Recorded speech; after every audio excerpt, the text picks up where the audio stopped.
नमस्कार दोस्तों, हमारे YouTube चैनल पर आप सभी का बहुत बहुत स्वागत है। दोस्तों, मैं आपको बता दूं कि खाद्य सुरक्षा योजना जिसके अंतर्गत जो है लोगों को राशन दिया जाता है, उसके जो आवेदन है 26 जनवरी 2025 से जो है आवेदन शुरू हो चुके हैं। यानी कि खाद्य सुरक्षा योजना के लिए जो है 26 जनवरी 2025 से जिस तरह से आदेश जारी हुआ था उसी अनुसार जो है पोर्टल भी शुरू कर दिया गया है। यानी कि खाद्य सुरक्षा योजना के लिए राशन कार्ड को जोड़ने के लिए आवेदन का पोर्टल शुरू कर दिया गया है। तो फिर किस तरह की समस्या है? यानी कि जो व्यक्ति हैं उनके द्वारा बहुत सारे लोग ऐसे हैं जिनके द्वारा जो आवेदन है, आवेदन का प्रारूप है जो सरकार के द्वारा निर्धारित किया गया है, वो आवेदन भी भर लिया गया है और उससे संबंधित दस्तावेज भी तैयार कर लिए गए हैं। फिर भी जो है ई मित्र वाले आवेदन नहीं कर रहे हैं। यानी कि वो जो आवेदन करवाने के लिए जा रहे हैं तो ई मित्र वाले अभी तक आवेदन नहीं कर रहे हैं। तो ये किस तरह की समस्या है? यानी कि तो आवेदन तो 26 तारीख से प्रारंभ हो गए, फिर भी आवेदन नहीं कर रहे हैं। क्यों नहीं कर रहे हैं ई मित्र वाले आवेदन? तो इससे जुड़ी हुई क्या समस्याएं आ रही है जिसके कारण जो है ई मित्र वाले आवेदन नहीं कर रहे हैं? तो दोस्तों, इसके बारे में मैं आपको संपूर्ण जानकारी बताऊंगा। और दोस्तों, जिनको जो है खाद्य सुरक्षा में जुड़ना है वो आवेदन भी करवा सकेंगे।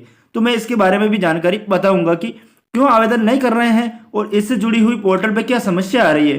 तो दोस्तों, मैं आपको बता दूं कि जो खाद्य सुरक्षा योजना के लिए पिछले समय जब आवेदन शुरू हुए थे तब आवेदन जो है ई मित्र के पोर्टल के माध्यम से हुए थे।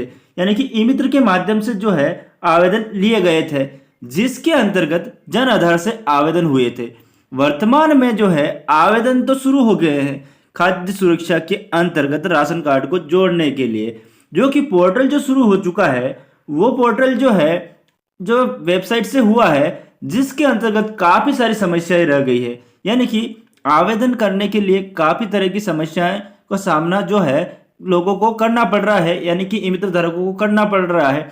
यानी कि जिस तरह से आवेदन की प्रक्रिया का निर्धारण किया जा रहा है या किया जाता रहा है पूर्व में, जिस तरह के दिशा निर्देश दिए जाते हैं उसके अनुसार जो आवेदन का प्रारूप है उसी के आधार पर जो है आवेदन की प्रक्रिया ऑनलाइन होनी चाहिए थी।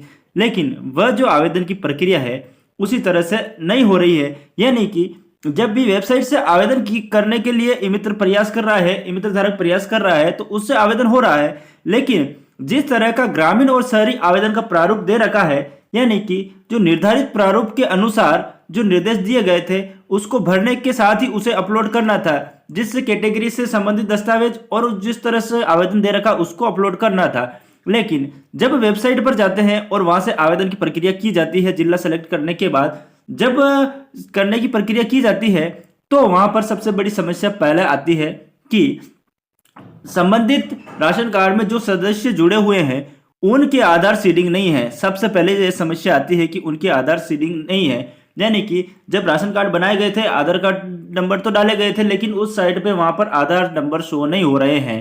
तो यह सबसे पहले समस्या है। इसका समाधान तो यह है कि आप डीएसओ ऑफिस पर जाकर भी इसके लिए आधार नंबर सीडिंग करवा सकते हैं। लेकिन बीच में इसके लिए मैं आपको बता दूं कि राशन का जहाँ मिलता है उस मशीन के अंदर भी ऑप्शन उपलब्ध करवाया गया था, लेकिन वर्तमान में अभी इस तरह से जो है राशन कार्ड में आधार सीडिंग नहीं हो रहे हैं। यानी कि आप डीएसओ ऑफिस पर जाकर तो है राशन कार्ड में आधार सीडिंग करवा सकते हैं, ठीक है, या किसी सदस्य का है तो आप कर सकते हैं। लेकिन आगे की जो समस्या आ रही है वो मैं आपको बता दूं कि जब आवेदन करने की प्रक्रिया आगे बढ़ती है तो उसमें जो है संबंधित कैटेगरी, यानी कि जो खाद्य सुरक्षा में जुड़ना चाहता है उसके लिए कोई कैटेगरी है, यदि वो श्रमिक है या जो है पेंशनधारी है या फिर अन्य किसी भी कैटेगरी में आता है, तो उस कैटेगरी से संबंधित ही दस्तावेज उसमें अपलोड हो रहा है। यानी कि 150 केबी के अंतर ही एक दस्तावेज ही हम अपलोड कर पाते हैं। यानी कि 150 केबी के अंतर्गत वो ही दस्तावेज अपलोड करने के लिए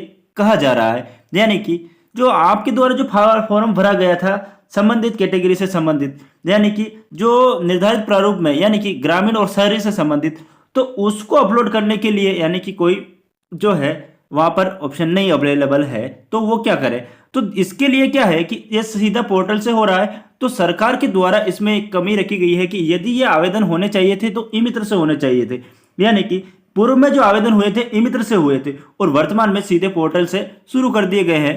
तो इसमें सबसे बड़ी समस्या आ रही है। तो अभी जैसे कि अगर आवेदन कर दिया जाए तो विभाग इसको जांचेगा किस प्रकार से, क्योंकि इसमें जो आवेदन है वो आवेदन नहीं मिलेगा उनको। तो इसके लिए आपको कुछ समय तक रुक जाना है, यानी कि मैं आगे आपको इसके जो कैटेगरी है वो सारी जानकारी में भी आपको बताने वाला हूं, क्योंकि जो है अगर आवेदन जांच होगी तो किस प्रकार से होगी, तो फिर इसके लिए जो है पोर्टल सही से काम नहीं कर रहा है जिस तरह से होना चाहिए था। तो दोस्तों इस तरह से जो फॉर्म है उनको आप अपलोड नहीं कर पा रहे हैं, यानी कि ई मित्र वाला जो है अपलोड नहीं कर पा रहा इस पोर्टल से।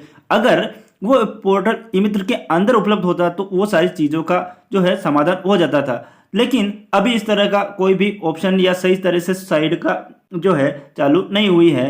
तो दोस्तों आगे मैं आपको बता दूं कि यदि सरकार के द्वारा इस पर प्रयास किया जा रहा होगा या पोर्टल में कोई बदलाव किए जा रहे होंगे तो उसकी अपडेट भी मैं आपको आगे दे दूंगा।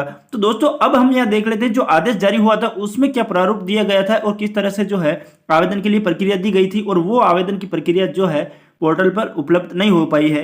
यानी कि जो आवेदन का प्रारूप है, फॉर्म है, वो भी मैं आपको बताने वाला हूँ कि जिस तरह से आवेदन होता है उसमें जो सारी डिटेल रहती है वो क्या रहती है और आवेदन की प्रक्रिया है उस क्या रहती है। तो उससे भी आपको पता चल जाएगा कि अभी आवेदन हमें नहीं करवाना है, यानी कि आवेदन जो है आपको अभी नहीं करवाना है। क्यों नहीं करवाना है उसकी भी मैं आपको बता चुका हूँ कि इस तरह की समस्या है, इस वजह से आप जो आवेदन पूरा या नहीं हो पा रहा है, यानी कि आवेदन कर भी देंगे तो आगे आने वाले समय में समस्या हो सकती है जब तक कि विस्तृत दिशा निर्देश नहीं आ जाए, यानी कि आवेदन करने के लिए भी दिशा निर्देश नहीं आ जाए कि ये डॉक्यूमेंट्स अपलोड करने हैं और इस तरह से आवेदन की प्रक्रिया करनी है। क्योंकि पूर्व में जो आवेदन हुए थे ई मित्र के माध्यम से हुए थे और अभी जो है बाहर से आवेदन हो रहे हैं, तो उसमें इस तरह की समस्या आ रही है। अब हम यहाँ आवेदन का जो प्रारूप है वो देखेंगे कि उसमें जो है क्या जानकारी भरनी होती है और किस तरह से वो एक एक डॉक्यूमेंट लगाने होते हैं और क्या नियम होते हैं, वो सारी चीज़ें हम यहाँ देख लेते हैं। जैसा कि दोस्तों मैं आपको आवेदन की कॉपी बता रहा हूं जिसके अंतर्गत जो खाद्य सुरक्षा में अपील करनी होती है उसके लिए जो यहाँ है ग्रामीण जो प्रारूप दिया होता है, ग्रामीण और शहरी क्षेत्र के आवेदन के लिए जो प्रारूप होता है वो दिया गया है। दोनों के लिए अलग अलग जो है आवेदन का प्रारूप दिया गया है और इसमें जो है ये आवेदन की प्रक्रिया के लिए दिया गया है। तो दोस्तों और इसके साथ ही एक शपथ पत्र भी देना होता है जो कि अनिवार्य होता है। तो इस तरह का आवेदन का प्रारूप होता है जो हमें देना होता है। तो इसके लिए जो है वहां पर अपलोड करने का कोई ऑप्शन अवेलेबल नहीं है, यानी कि ऑप्शन है तो उसमें एक ही चीज अपलोड कर पा रहे हैं जो कि जो कैटेगरी से संबंधित है वही डॉक्यूमेंट हम अपलोड कर पा रहे हैं। तो इस तरह से समस्या है। अब आवेदन का ग्रामीण और शहरी प्रारूप क्या है उसको मैं आपको बता देता हूं। दोस्तों जैसा कि आप देख पा रहे हैं ये जो है ग्रामीण के लिए आवेदन का प्रारूप पत्र होता है, यानी कि इसी आवेदन के माध्यम से जो है खाद्य सुरक्षा में आवेदन होता है। यानी कि इसमें जो है पहला पेज पे एप्लीकेशन होती है जिसमें जो अपील की प्रक्रिया के लिए यहाँ आवेदन करना होता है, जिसमें अपीलार्थी के नाम, पता और डिटेल और जाति और ग्राम पंचायत से संबंधित अन्य डिटेलें जो है इसमें उपलब्ध रहती है जो कि आपको भरनी होती है। यहाँ जो है परिवार के सदस्यों का नाम यहाँ पर भरना होता है। इस तरह का ये जो आवेदन का प्रारूप होता है। और दोस्तों नीचे जो है समावेश की जो श्रेणियां हैं, प्राथमिकता श्रेणियां हैं, जो श्रेणी में आता है व्यक्ति उसके लिए जो है इसमें श्रेणियां बताई गई है, यानी कि इन्हीं श्रेणियों से संबंधित जो व्यक्ति है उसमें आवेदन कर सकता है। ये जो इसके अंतर्गत जो श्रेणियां दे रखी हैं वो सारी मैं आपको यहाँ दिखा रहा हूँ जैसा कि आप देख पा रहे हैं। तो इस तरह से जो मैं आपको बता दूं कि आवेदन की प्रक्रिया के लिए ये सारी श्रेणियों का जो है क्रम होता है 20 श्रेणियों का, उसी तरह से जो है आवेदन करना होता है। और दोस्तों इसके लिए है जो मैं आपको एक और चीज बता देता हूं कि जो उस तरह से आवेदन के दस्तावेज होते हैं वो मैं आपको बता देता हूं कि यहाँ पर आवेदन के दस्तावेज यानी कि जो जिस कैटेगरी से संबंधित है उससे संबंधित कैटेगरी का दस्तावेज साथ में संलग्न करना होता है और नीचे यहाँ पर लिखना होता है कि ये कैटेगरी से संबंधित दस्तावेज हमारे द्वारा लगाया गया है। और यहाँ पर नाम, पिता का नाम और माता का नाम, मोबाइल नंबर और पता भी आपको जो है भरना होता है। इस तरह का जो आवेदन का प्रारूप होता है। और नीचे जो सबसे महत्वपूर्ण आपको बता दूं मैं कि शपथ पत्र का जो घोषणा पत्र होता है, यानी कि शपथ पत्र या घोषणा पत्र जिसमें आपको जो है आपका नाम वगैरह और उसका पिताजी का नाम और अन्य डिटेल आपको भरकर इसको जो है शपथ पत्र को भरना होता है। और ये आवेदन का जो है ग्रामीण प्रारूप होता है जिसके तहत आपको जो है आवेदन करना होता है। और इसको भरने के बाद ये जो सिग्नेचर करवाने होते हैं पटवारी और सचिव, सरपंच के अन्य जो है इसमें डिटेल भरने के बाद जो है साइन करवाने होते हैं। इस तरह से जो आवेदन का प्रारूप होता है जो कि उसमें नहीं मांगा गया है, यानी कि उसमें जो है जिस तरह से दे रखा है उसके अंतर्गत ये चीजें संभव नहीं हो पा रही है। तो इस तरह से जो पोर्टल पर समस्या रह गई है, इस कारण से ई मित्र वाला आवेदन नहीं कर रहा है, और कोई कर रहे हैं तो उसमें जो आने वाले समय में हो सकता है कोई समस्या आए, या जब तक विस्तृत दिशा निर्देश नहीं आते हैं, दिशा निर्देश नहीं आते हैं, तब तक आप आवेदन जो है नहीं करवाएं। यानी कि हो सकता है कोई समस्या आए या आदि सदस्यों का नाम जुड़े, क्योंकि आधार लिंक से संबंधी भी समस्या है, क्योंकि ये ई मित्र पोर्टल पर ये अभी तक उपलब्ध नहीं है। इस तरह का जो है इससे संबंधित समस्या आ रही है। तो अब मैं आपको बता दूं कि आपको क्या करना है। तो दोस्तों, जैसे कि पोर्टल सरकार के द्वारा प्रारंभ किया गया है, वो जनता के लिए ही प्रारंभ किया गया है, तो इसके लिए सरकार ही कुछ सॉल्यूशन निकालेगी, यानी कि जो सही से दिशा निर्देश जारी करेगी, या जो है इसके लिए पोर्टल में कोई बदलाव करेगी। यानी कि किस तरह से आवेदन करना है, किस तरह से जिस प्रारूप में दे रखा है उस तरह से आदेश जारी हुआ था, तो उस प्रारूप के लिए आवेदन भी उसी तरह से हो, या जो आधार नंबर के से संबंधित आ रही समस्याओं का समाधान भी सरकार के द्वारा किया जाएगा। और फिर जो है आपको कुछ समय तक रुकना है, उसके बाद में आवेदन करवाना है। यानी कि आवेदन तो आपको करवाना है, लेकिन आवेदन भी सही तरीके से करवाना है, यानी कि जो प्रारूप है उसी के आधार पर जो है आपको आवेदन करवाना है। और उसके लिए शायद हो सकता है जल्दी ही सरकार के द्वारा समाधान किया जाए, और उसी की जो है आपको जानकारी समय समय पर हमारे द्वारा दी जाती है और दी जाएगी, जो कि सही और सटीक होगी। क्योंकि जो आवेदन का प्रारूप है जो दिया जा रहा है उसी अनुसार से पोर्टल पर आवेदन होना चाहिए। तो उसी अनुसार आवेदन हो, इसके लिए सरकार के द्वारा प्रयास किया जा रहा होगा, और जो है पोर्टल में हो सकता है बदलाव होगा।